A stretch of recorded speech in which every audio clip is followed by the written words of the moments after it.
Hello everyone, welcome back to my channel. আমি স্নেহা। আশা করছি তোমরা সবাই ভালো আছো, সুস্থ আছো। আমিও অনেক আর খুব এক্সাইটেড, কারণ আমি আজ ঘুরতে যাচ্ছি ফুল ফ্যামিলির সাথে। যাচ্ছি হচ্ছে পুরীতে। তো অনেকটা এক্সাইটেড যে পুরী যাব। অনেক ছোটোবেলায় পুরী গিয়েছিলাম, কিন্তু কিছু মেমোরিজ নেই, ভুলে গেছি সব। তো এইবারে যাব, অনেক মেমোরিজ করব, কারণ এইবারে ফুল ফ্যামিলি যাচ্ছি পুরীতে। তো অনেকটা এক্সাইটেড। আর ব্লগটা কেমন লাগবে অবশ্যই কমেন্ট করে জানাবে, আর ফুল ভিডিওটা দেখ। তো চলো ব্লগটা দেখতে থাকো। তো তারপর দেখো আমরা ফুল ফ্যামিলি বেরিয়ে পড়লাম পুরী যাওয়ার উদ্দেশ্যে। তো দেখো বাড়ির দিকে আমরা রাস্তায় যাচ্ছিলাম, যেহেতু গাড়ি আসবে। তো যেতে যেতে কতবার ব্যাগ পড়ে গেছে, সবাই নিয়ে যাচ্ছিলাম ই করে। তো আমরা যেহেতু সকাল 5:30টার সময় বেরিয়েছিলাম, তো সেই সূর্যটা যখন উঠছিল না, এত ভালো লাগছিল। তো আমরা এখানে সবাই গাড়ির জন্য ওয়েট করছিলাম।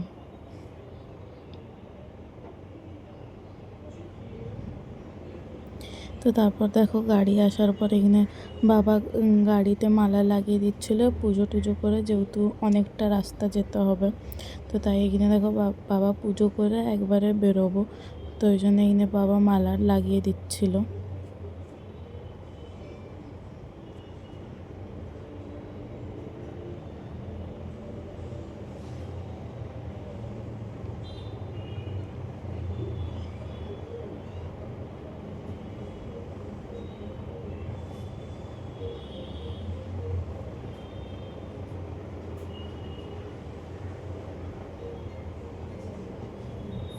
তো তারপর জানো তো, যেহেতু সকালবেলা 5:30টার সময় বেরিয়েছি, আর যেহেতু রাত্রেবেলা ঠিকঠাক ঘুম হয়নি বলে গাড়িতে ওঠার পর সবাই ঘুমিয়ে পড়েছিল। তো তারপর অনেকটা রাস্তা আসার পর এখানে সবাই দেখো ঘুম থেকে উঠে ফ্রেশ হয়ে গেছে। তো সবাই বসেছিল, সবাই এনজয় করছিলাম আমরা গাড়িয়ে যেতে যেতে। যেহেতু আমাদের বাড়ি থেকে পুরী যেতে 8 ঘন্টা না 8.5 ঘন্টা লাগবে, তো ওই জন্য সবাই চুপচাপ বসে বসে এনজয় করছে রাস্তাটা। তো সবাই গল্প করতে করতে করতে করতে তো ফাইনালি আমরা চলে গেছিলাম। তো আমরা পুরী যাওয়ার আগে আমরা নন্দনখানায় আগে উঠেছিলাম, সেই জুতে দেখার জন্য। তো এখানে আমরা সবাই যাচ্ছিলাম গাড়ি থেকে নেমে। তো তারপর আমি এখানে কাকার সাথে একটু মজা করছিলাম যে আমি আর তুমি সেম সেম কালারের জামা পরেছো। তো তারপরে এখানে দেখো নন্দনখানায় ঢুকে পড়েছি, জুতে।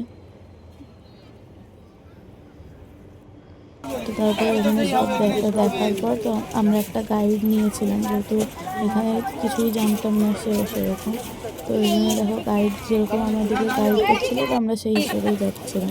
তারপর আমরা যেহেতু আমরা অনেকজন যাচ্ছি, তো ওই জন্য একটা গাড়ি বুক করে নিয়েছিলাম সব দেখার জন্য। আমিও খুঁজে পাইনি,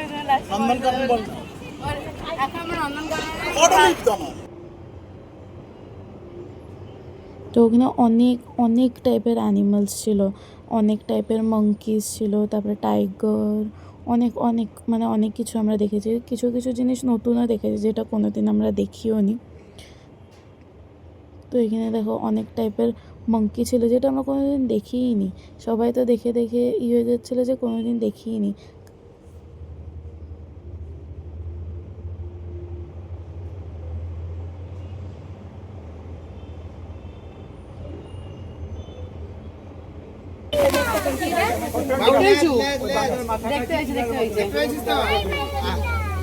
এটাই কি মাঙ্কি বলে সেটাই জানতাম না। অনেক টাইপের মাঙ্কিস, ওখানে সব থেকে বেশি মাঙ্কি ছিল। তারপরে আমরা একটা ওখানে হিপ্পোপটামাস ছিল, কিন্তু আমরা যেই টাইমে যাই সেই টাইমে ও নাকি ঘুমায়। মানে আমরা যেই টাইমে গিয়েছি, গাইডটা যেটা বললো যে এই টাইমে ওঠে না। তো ওই জন্য তো তবু একটুখানি মুখ বাড়িয়েছিল, সেটা আমরা দেখেছিলাম।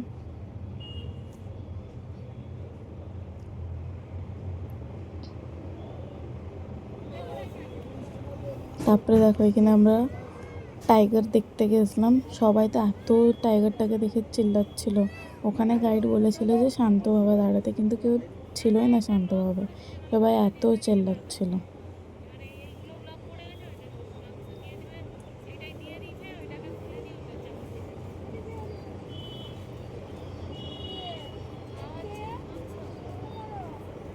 তারপর জানো তো মানে 8.5 ঘন্টা জার্নি করার পর এত টায়ার্ড লাগছিল, মনে এনজয়ও লাগছিলো, তারপর মনে হচ্ছিলো এবার হোটেলে যাওয়া দরকার, মানে এতটা টায়ার্ড ছিলাম আমরা। তো তারপরে পুরো জুটা ঘোরার পর এই যে আমরা ফুল ফ্যামিলি সবাই গেছিলাম। তো তারপরে এখানে দেখো হোটেলে আসার পর একটুখানি রেস্ট নিয়ে তারপরে আমরা রাত্রেবেলা বেরিয়েছিলাম। অলরেডি হোটেলে যেতে যেতে তখন রাত হয়ে গেছিলো, তো ওই জন্যে হোটেলে গিয়ে আবার বেরিয়ে পড়লাম, যেহেতু রাত্রের ডিনারটা কমপ্লিট করতে হবে ওই জন্য। তো তারপরে দেখো আমরা বেরিয়ে আমরা যেই হোটেলে খেতে যাচ্ছিলাম ওখান দিয়েই পুরী জগন্নাথ মন্দির। তো একবারে রাত্রে যেতে যেতেই আমরা জগন্নাথ মন্দিরে দর্শন করে নিলাম। তো চলো আজকের ব্লগটা কেমন লাগলো অবশ্যই কমেন্ট করে জানাও।